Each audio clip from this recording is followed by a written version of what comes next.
తాకట్లో ఉన్న బంగారాన్ని విడిపించి ఆ రోజున మార్కెట్ ధర కట్టి మిగిలిన డబ్బును మీకు అందిస్తుంది కొమ్మూరి గోల్డ్. అయితే నువ్వు స్టార్టింగ్ హౌస్‌లోకి వెళ్ళి నీ ఎలిమినేషన్ అయిపోయినప్పుడు నిన్ను అరే! అన్‌ఫెయిర్ ఎలిమినేషన్ అని చెప్పి చాలా ఇది చేశారు. హ్మ్. దాన్ని అలా ఉంచేసుకోవాల్సింది మళ్ళీ వైల్డ్ కార్డ్‌గా ఎందుకెళ్ళావు? I wish I have stayed. అంటే నేను ఫిఫ్త్ వీక్‌లో ఎలిమినేట్ అయినాక బయట ఉండిపోవాల్సింది. నాకు అనిపించింది. తర్వాత అనిపించింది. హ్మ్. బట్ వచ్చిన ప్రతి ఛాన్స్ మిస్ చేసుకోకుండా ఉంటే బెటర్ అని చెప్పి నా ఫీలింగ్. హ్మ్. డోర్ కొట్టి వచ్చినప్పుడు ఎందుకు లక్ష్మీదేవి డోర్ కొట్టి వస్తుందంటే వెళ్ళిపో అనకూడదు కదా! ఆ! సో, 'బిగ్ బాస్' నాకు చాలా ఇష్టం కాబట్టి సరే ఫిఫ్త్ ఎలిమినేట్ అయిపోయినా. ఐ నో చాలా ఆడియన్స్ నాకు సపోర్ట్ చేశారు. హ్మ్. రీ ఎంట్రీ అంటూనే ఉన్నారు. హ్మ్. అంతమంది ఆడియన్స్ రీ ఎంట్రీ కోరుతున్నప్పుడు వాళ్ళ కోసమే కూడా వెళ్ళాలి కదా అని చెప్పి 'బిగ్ బాస్' కూడా ఇష్టం కాబట్టి వెళ్ళకుండా ఉండాల్సిన తర్వాత కదా! అనిపించింది. మరి వెళ్ళాక మళ్ళీ నెగెటివ్ అయ్యింది. అవును. కదా! హ్మ్. వెళ్ళాక అనవసరంగా అంటే నువ్వు బయటకొచ్చాక చాలామంది నీ దగ్గర నుంచి కూడా ఏదో వీడియోలోనే ఎక్కడో విన్నాననుకుంటున్నా. అంటే ఆల్రెడీ బర్నీ గారు వస్తున్నారు కదా! మనల్ని తీసుకోరని. అది నువ్వు మాట్లాడావో, ఎవరు మాట్లాడారో నాకు తెలీదు. మేబీ రివ్యూవర్స్ మాట్లాడారో, లేకపోతే ఎవరు మాట్లాడారో తెలీదు. అంటే బర్నీ గారు ఎలాగో వస్తున్నారు కదా! ఇంక మీకు రాదని తెలుసు కదా! మరి ఎందుకు ఎక్స్‌పెక్ట్ చేశారు? ఎందుకు వెళ్ళడం? నాకు బర్నీ గారు వస్తున్నారని తెలీదు. తెలీదా? అంటే ముందు రోజు నామినేషన్ చేసేసి అందరిని లగేజ్ పట్టుకొని రమ్మన్నారనమాట. ఎవరైతే ఎలిమినేటెడ్ అయ్యారో అందరిని లగేజ్ పట్టుకొని వెళ్ళినాక ఎవరొస్తారు, ఎవరు రీ ఎంట్రీ అనేది నెక్స్ట్ డే చెప్తాము మార్నింగ్ అన్నారు. హ్మ్. So, next day morning 9, 10 call చేసి మీరు లగేజ్ తెచ్చుకొని రండి అని అన్నారనమాట. హ్మ్. వెళ్ళినాం. నాకు బర్నీ గారు వస్తున్నారని తెలీదు. నేను కార్ ఎక్కే వరకు ఇద్దరిని కలిపి అదే స్టూడియోకెళ్ళిపోయాం. రెడీ అయిపోయి ఒక్కదాన్నే అనుకున్నాను. అప్పటి వరకు రీ ఎంట్రీ అని ఒక్కదాన్నే. హ్మ్. మేబీ లైక్ ఆడియన్స్ కోరుకున్నారు కదా అని చెప్పి. ఓకే. కార్ ఎక్కినా బర్నీ అన్న ఉన్నారనమాట. అప్పుడు హ్మ్. తెలిసింది బర్నీ గారు కూడా వస్తున్నారని. నాకు హ్మ్. తెలీదు ఇట్లా ఒక ఆడియన్స్ పోలింగ్ పెడతారు. మళ్ళీ ఇట్లా ఓట్లు హ్మ్. పెడతారు. ఈ ప్రాసెస్ అసలు ఏం తెలీదు హ్మ్. హ్మ్. నాకు. బిఫోర్ 'బిగ్ బాస్' సీజన్ చూసావా? ఆ! ఆ! చూసా. చూసావా? ఆ! అంటే ఫాలో అవుతావా? ఆ! అన్ని ఫాలో అవుతా. సీజన్స్ ఫాలో అవుతావా? ఇదంతా అన్‌ఎక్స్‌పెక్టెడ్ నీకు. బర్నీ అన్న వస్తారని తెలీదు. ఎందుకంటే హ్మ్. ఇప్పుడు ప్రియా రావచ్చు. హ్మ్.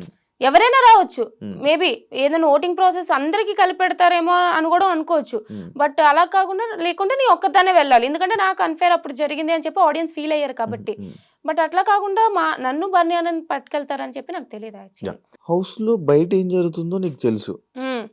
ఏం జరుగుతుంది? ఎలా నడుస్తున్నాయి సిట్యుయేషన్స్? అసలు వాట్ ఈస్ 'బిగ్ బాస్'? అసలు మనం ఏం మాట్లాడాలి? ఏం మాట్లాడకూడదు? ఎలా ఉండాలి? ఇవన్నీ తెలిసిన దానివి. రీ ఎంట్రీ వచ్చినప్పుడు అది మన కళ్యాణ్‌తో మాట్లాడడం గాని, లేకపోతే మిగతా కంటెస్టెంట్స్‌తోని బిహేవియర్ గాని, సడెన్‌గా ఎందుకు చేంజ్ చూపిచ్చావు? యాక్చువల్లీ నేను చేంజ్ చూపియలే. హ్మ్. నేను ఫస్ట్ నుంచి ఇంతే. హ్మ్. నాకొక పాయింట్ చెప్పాలనిపిస్తే చెప్తా. నేను ఫస్ట్ 5 వీక్స్ అసలు చూడలేదు. హ్మ్. నామినేషన్ పాయింట్ చేయమన్నారు కాబట్టి ఆ సిక్స్త్, సెవెంత్ వీక్ చూసా. హ్మ్. 5 వీక్స్ చూసిన దానికి, సిక్స్త్, సెవెంత్ వీక్ చూసిన దానికి, బయట నుంచి చూసేదానికి హ్మ్. ఓహో! ఇట్లానా అని చెప్పి కళ్యాణ్‌కి నేను నామినేషన్ చేసింది వాడికి సజెషన్ ఇచ్చి చేయడానికి. హ్మ్. ఎందుకంటే I want Kalyan to win. హ్మ్. అండ్ మిగతా వాళ్ళకి కూడా మాధురి గారిది నాకు ఆల్రెడీ ఇష్యూ ఉంది. హ్మ్. ఆ ఇష్యూ రిజాల్వ్ చేసుకునే లోపే హ్మ్. నేను బయటకొచ్చేసా. హ్మ్. సో, అది బిగ్ బాస్ హౌస్‌లో ఉన్నది బిగ్ బాస్ హౌస్‌లోనే మాట్లాడాలి. ఆ! ఇప్పుడు బయటకొచ్చాక మళ్ళీ బిగ్ బాస్ హౌస్‌లో ఇలా అన్నావు కదా! అలా అన్నావు కదా! అని చెప్పి మాట్లాడితే వేస్ట్ హ్మ్. తెలిసిందే హ్మ్. కదా! హ్మ్. అందుకని చెప్పి మాధురి గారికి మీరు అట్లా అన్నారు ఆ రోజు అని చెప్పి మాధురి గారితో క్లియర్ చేసుకున్నా. హ్మ్. ఇమాన్యుయల్‌కి కొంచెం సేఫ్ ఆడుతున్నావు సజెషన్. తనుజ అక్కకి కూడా అప్పుడు ఏంటంటే నాకు ఫిఫ్త్ వీక్ నేను చాలా క్లోజ్ అయినా. హ్మ్. సో, ఆ టైంలో ఏంటంటే అరే! తను స్టాండ్ తీసుకోవాల్సింది కదా! అని చెప్పి అదొక సజెషన్. హ్మ్. కళ్యాణ్‌కి కూడా నువ్వు కూడా స్టాండ్ తీసుకోవాల్సింది కదా! సజెషనే ఇచ్చాను హ్మ్. చెప్పే. అవును. అంటే సజెషన్ అనే కాదు.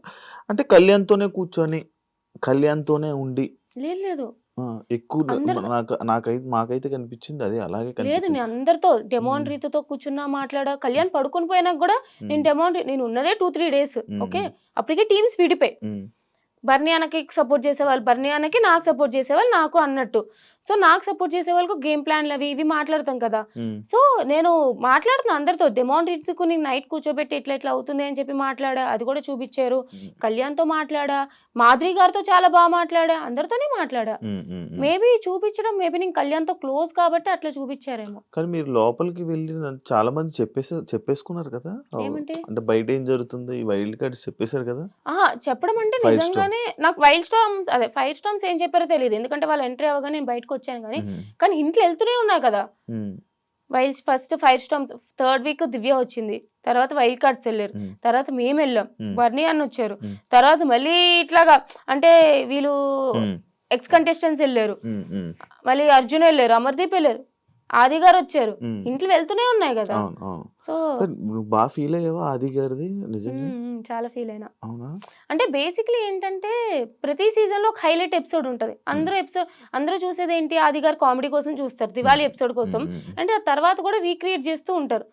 మేము కూడా మాట్లాడుకున్నాం కాబట్టి అరే నేను ఉంటే బాగుండు అని చెప్పి అప్పుడే వచ్చాను కదా బయట నుంచి.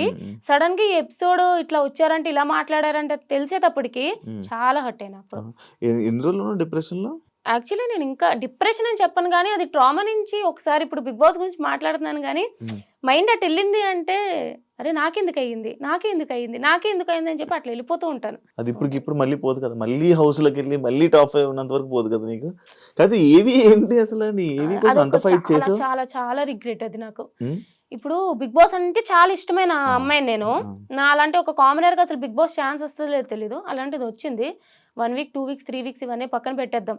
బయటికి అన్ఫేర్గా వచ్చానా ఫేర్గా వచ్చానా అదంతా కూడా పక్కన పెట్టేస్తే ఏవీ లేదురా అంటే ఒక 40 సంవత్సరాలు 50 సంవత్సరాల తర్వాత నేను కూడా బిగ్ బాస్ హౌస్ లోకి వెళ్ళి చూపించుకోవడానికి లేదా నేను చూసుకోవడానికి ఏముంటది, వీడియో అనేదే కదా. అది లేదు కాబట్టి అది ఇంకా రిగ్రెట్ చాలా ట్రామా అనిపిస్తుంది ఇప్పుడు కూడా. అదే అందరికి ప్లే అయ్యాయి కదా ఏవీలు, ఎవరికో ఒకరికి మిస్ అయింది. ఐషా అనుకుంటా ఐషా హెల్త్ బాగోక మధ్యలోనే మధ్యలో వెళ్ళిపోయింది కదా. వెళ్ళిపోయింది. తన జర్నీ అయితే ఇంకా అద్దునం అసలు మధ్యలోనే ఇది అయిపోయింది. కళ్యాణ్ గెలుస్తాడు అనుకున్నావా? కళ్యాణ్ గాని తనూజ గారు కానీ వీళ్ళిద్దరు ఒకరు గెలుస్తారని చెప్పి తెలిసిందే కదా అది. బట్ కళ్యాణ్ విన్ అవ్వాలి అనుకున్నా. కళ్యాణ్కి సపోర్ట్ చేసావు, డీమన్ పవన్ కి సపోర్ట్ చేసావు, స్టోరీలు పెట్టింది నువ్వు పెట్టావు, ప్రియా పెట్టారు. డిమోన్ బయటకు వచ్చాక నేను అన్ఫాలో కొట్టడానికి రీజన్ ఏంటి? అరే డిమోన్ అన్ఫాలో కొట్టారంటే నేను ఫస్ట్ డిమోన్ అన్ఫాలో అదే కొడితే ఎందుకు ఆ ఇష్యూ? ఫ్రెండ్స్ మధ్య ఇప్పుడు నీకు నాకు కోపం వచ్చింది అనుకో, ఏం చేస్తావు? ఇప్పుడు నీ ఫోన్ నీకు నాకు గొడవ వచ్చింది, ఫోన్ చేస్తే ఎత్తుతావా? ఎత్తావు కదా. మళ్ళీ తర్వాత అలాగని చెప్పి కంటిన్యూ అవుతావు, 2-3 రోజుల తర్వాత సెటిల్ అయిపోద్ది కదా. సేమ్ అట్లానే మాకు అసలు ఏం గొడవ కాదు, ఏదో చిన్న మిస్అండర్స్టాండింగ్ అంతే. నిన్నే మాట్లాడేసుకున్నాం, క్లియర్ అయిపోయింది. కొట్టను. ఎట్లా అయిపోతుంది అంటే ఇప్పుడు మళ్ళీ ఫాలో కొట్టి నాకు తెలియదు. నాకు ఎట్లా అంటే నా బెస్ట్ ఫ్రెండ్స్ ని నేను 10 సార్లు ఫాలో కొట్టు అన్ఫాలో కొడుతూ ఉంటాను గొడవలు వచ్చినప్పుడల్లా. నాకు ఎలా తెలుస్తుంది అంటే ఇప్పుడు కొన్ని ఫ్యాన్ పేజెస్ లో అరే శ్రీజ ఫాలోయింగ్ 68 ఉండేది ఇప్పుడు 67 వచ్చింది, ఎవరిని అన్ఫాలో చేశారు అని చెప్పి మొత్తం ఒక పెద్ద ఏంటి స్పై లాగా చూస్తున్నారు. ఓహో ఇంత చేస్తారా అని చెప్పి అర్థమైంది. ఇప్పుడు డెమోన్ పబ్లిక్ ఫిగర్ ఇద్దరం బిగ్ బాస్ హౌస్ లో ఉన్నాము, అన్ఫాలో కొట్టాం కాబట్టి ఇంత ఇష్యూ అవుతుంది. నేను నా ఫ్రెండ్స్ ఎన్నిసార్లు అన్ఫాలో కొట్టి ఫాలో కొడతాను తెలుసా? రీతు చాలా మందినే కొట్టిందంట. చాలా మందిని కొట్టా, నేను కొట్టా. నాకు తెలిసి మేము గ్రాండ్ ఫినాలే అప్పుడు వ్లాగ్ చేసాం అనమాట ఒకటి, నేను నాది వ్లాగ్. దాంట్లో మాధురి గారు మేము డిస్కషన్ చేసుకున్నప్పుడు మాధురి గారు మీకు ఎవరింటే ఇష్టం అంటే డెమోన్ అని చెప్పి సంథింగ్ ఏదో వచ్చాక డెమోన్ అని చెప్పారు. చెప్పినాక లాస్ట్ 2 వీక్స్ డెమోన్ బాగా ఆడుతున్నారు ఇదంటే అంటే రీజన్ ఏంటి అని చెప్పి కొంచెం కన్వర్జేషన్ అయింది. అప్పుడు ఇండైరెక్ట్ గా రీతు నేమ్ వచ్చారు, రీతు నేమ్ రాలే, బట్ ఇండైరెక్ట్ గా రీతు అంటున్నట్టు వస్తే మేము నవ్వినాం. నార్మల్ జోక్ కదా నవ్వాం, అది సీరియస్ గా తీసుకొని అన్ఫాలో చేసినట్టు ఉంది. ఎప్పుడు ఎక్స్ప్లెనేషన్ ఇవ్వాలని ట్రై చేసావా? లేదు నేను చేయలేదు. చేయవా? ఎందుకు అవసరం లేదు. అంతేనా? ఇప్పుడు జనరల్ గా కూడా ఇప్పుడు నేను లేనప్పుడు కూడా ఒక 10 మంది ఉంటారు, నా మీద జోకేస్తే నవ్వుతారు కదా. అట్లానే ఇప్పుడు చాలా మంది అన్నారు లాస్ట్ 2 వీక్స్ డెమోన్ హైలైట్ అయ్యారని. అండ్ ట్రూ, అది రీతు వల్ల కాదని పక్కన పెట్టేస్తే నిజంగానే హైలైట్ అయ్యారు. ఇప్పుడు రీతు నా ఫ్రెండ్ లానే అనుకున్నా నేను కూడా. సో జనరల్ గా ఇప్పుడు నేను డైరెక్ట్ గా కూడా చెప్పలే, పక్కన అంటే నవ్వినా. ఇప్పుడు నువ్వైనా సరే ఇప్పుడు తనైనా సరే నా గురించి ఎవరైనా జోక్లు వేస్తే నవ్వుతుంది. సో దానికంత సీరియస్ తీసుకున్నప్పుడు నేనేం చేయలేను, నేను ఎక్స్ప్లెనేషన్స్ ఇవ్వను. ఐ డోంట్ నో లైక్ అది మరి సంథింగ్ అంతే. And for more videos, please subscribe to iDream. Please subscribe to iDream. Please subscribe iDream. And please subscribe to iDream. For more videos, subscribe to iDream. please like, share and subscribe to the channel. Congratulations, iDream. Subscribe to iDream. Subscribe to iDream. So subscribe to iDream Media. iDream ki iDream team andarki huge congratulations. Please subscribe iDream Media. Please subscribe to iDream. Subscribe iDream. Please subscribe to iDream. iDream అంటే నా కళల channel subscribe చేసుకున్న నోరు తిరుగుతలేదు, మీరైతే గంట గుర్తు కొట్టండి. For more such videos, please subscribe to iDream. Subscribe to iDream. Please subscribe to iDream. Please subscribe iDream Media. Please do subscribe to iDream. Please subscribe to iDream Media. For best entertainment and information, please subscribe iDream. And don't forget to subscribe to iDream.